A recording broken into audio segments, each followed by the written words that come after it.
artist, Miss Flashier here. We're going to use this template that I copied for you onto cardstock to make a different project. We're not making just this little one. You're going to need a watercolor paper that was cut 10 by 10 inches. But we're going to start with this. First step is to cut out all the stencils.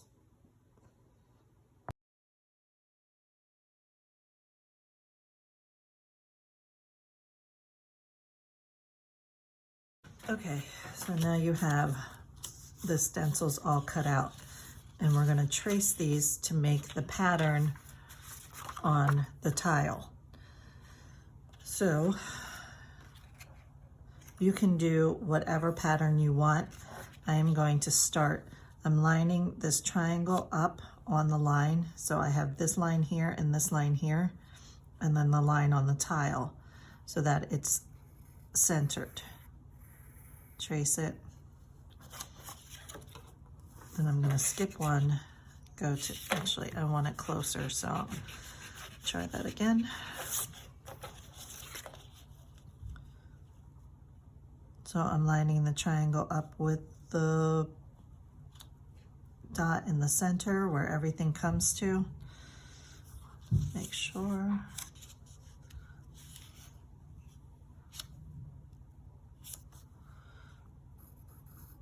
Okay. And I'm going to skip one, go here. So I'm creating a pattern.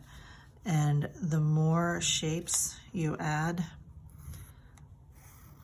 the more interesting your design will be. And so really take your time with this one and think about what you're doing, okay? That one's too far away.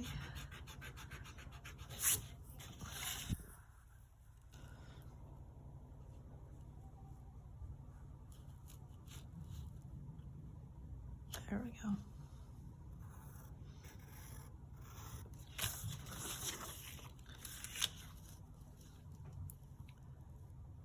So the center point is really going to help you because you want your design to radiate out of there.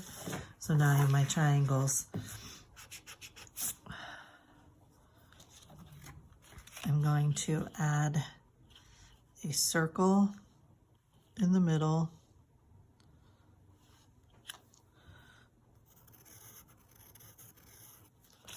Okay, and then I'm just going to keep adding out on these lines to create an interesting pattern using all the different shapes that we have. Okay, the more you use, the better it'll look. Okay, so I can put another circle here.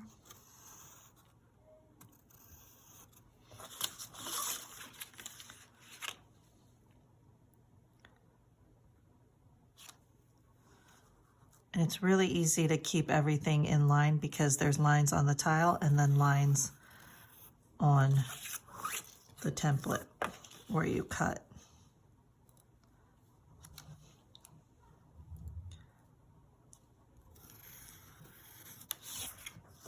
This has to be done in pencil because of the technique we're going to use next.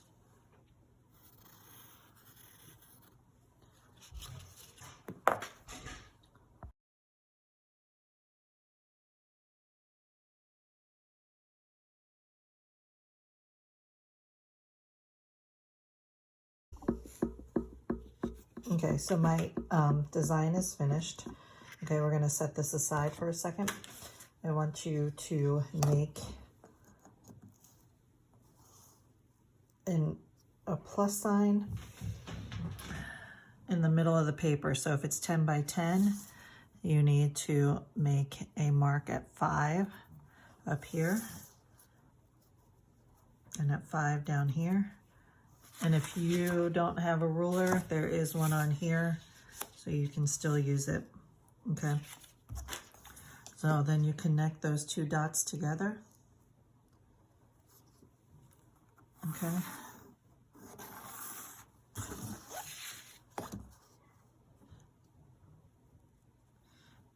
Oops, do the same thing on the other side, 5 inches, 5 inches, and draw a line. Okay, so now you know where the center is, and pretty much what we're gonna do is we're gonna transfer this tile 4 times so that you have a pattern that is in the tile and that comes out of the tile too. So the way we do this, you're gonna set this aside, and I need you to take your pencil and color the whole back side of it, okay? This is how we're gonna transfer the image from this to the good paper. So the more pencil you add, the easier it's gonna be to transfer.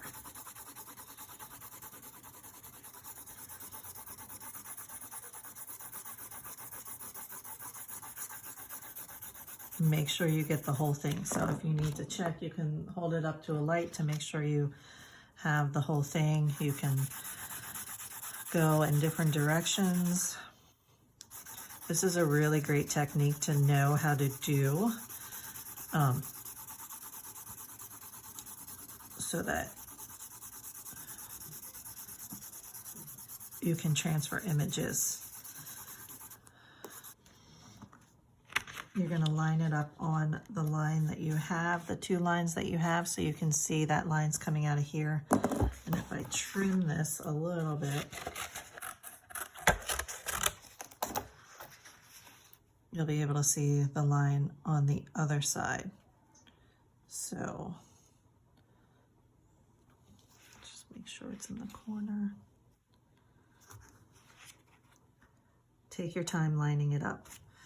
Okay, this is the hardest part. So now, if you trace over your shapes, and you can use the template again,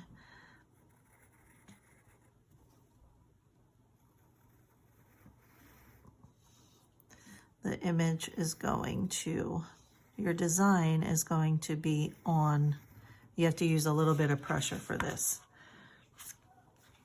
It's going to be very light. So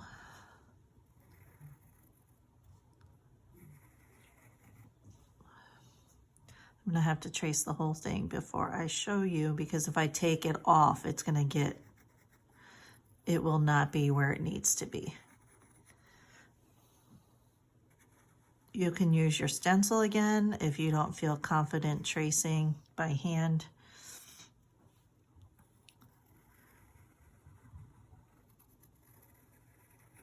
Let me see.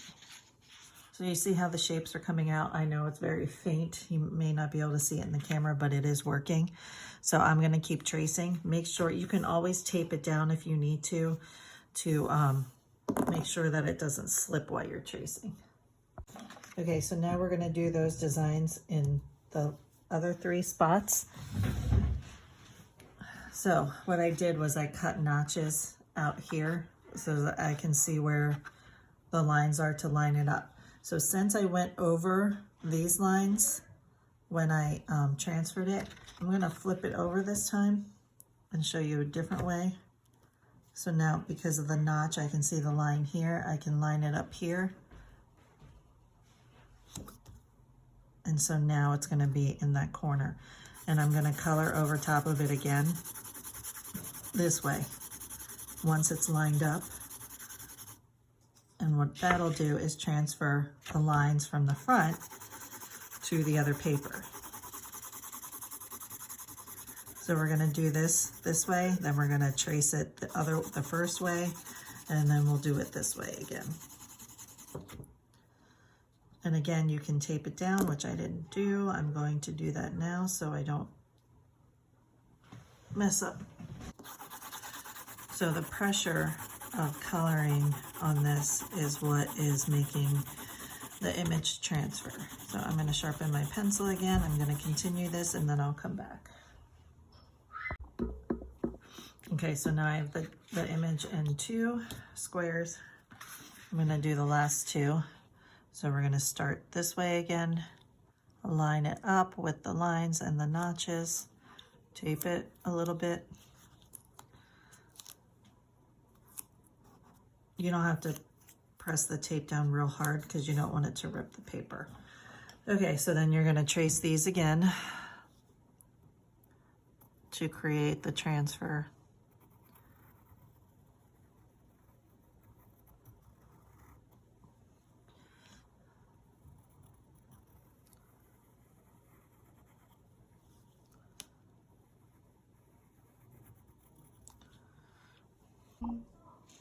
Okay, so the last step is we're going to transfer it the 4th time. So I have it 3 spots. I'm going to line it up again.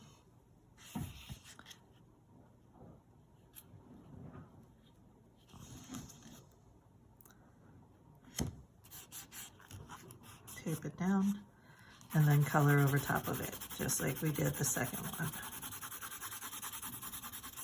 And we're getting closer to the finished design, which is going to look really super cool.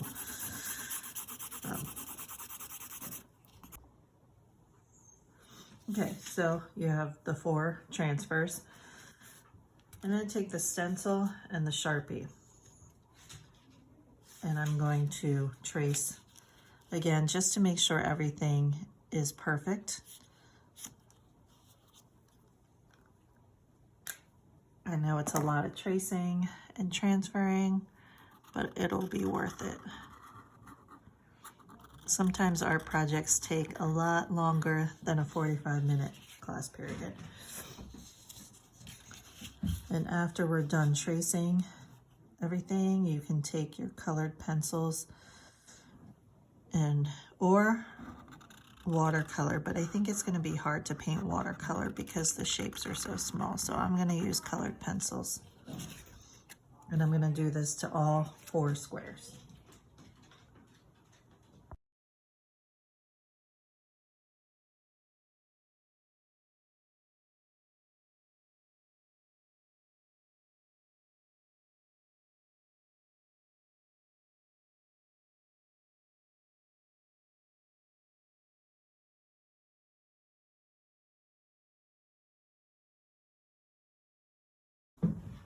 Everything is outlined here, and you see that from this side to this side is symmetrical, and also top to bottom is symmetrical. So if you fold it in half either of those ways, it would be the mirror image of it. So now we're going to color, and this is where you get to choose whatever you want to do. Because some of the shapes are overlapping each other, you have to decide what's going to happen where they overlap. So if I'm going to make this teardrop shape red, where it overlaps the circle, I'm going to change that color. And I'm going to do the same for every block. So whatever decision I make in the first block is what I'm going to make in all the blocks. Okay, I'm going to make this part here purple. You can use markers too. It'll make, if you have them, colored pencils are fine.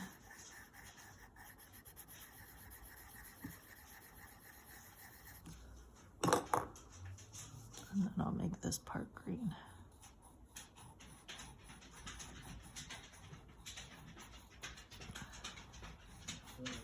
Now, if I wanted to, I could make, and I think I'm going to do it, I'm going to make every one of these the same, and I'm going to make every one in here the same.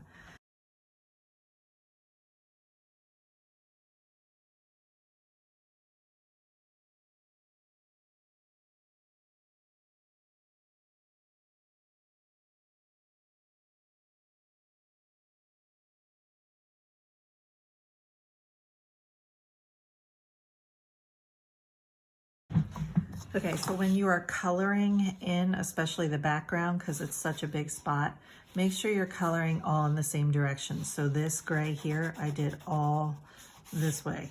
And I even continued it. It gets a little hard when you get into small spots, but I know you can do it.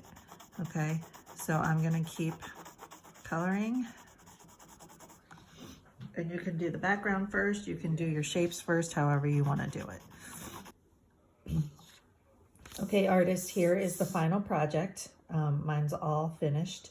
I hope that you find this challenging and that you have fun with it. Okay, bye.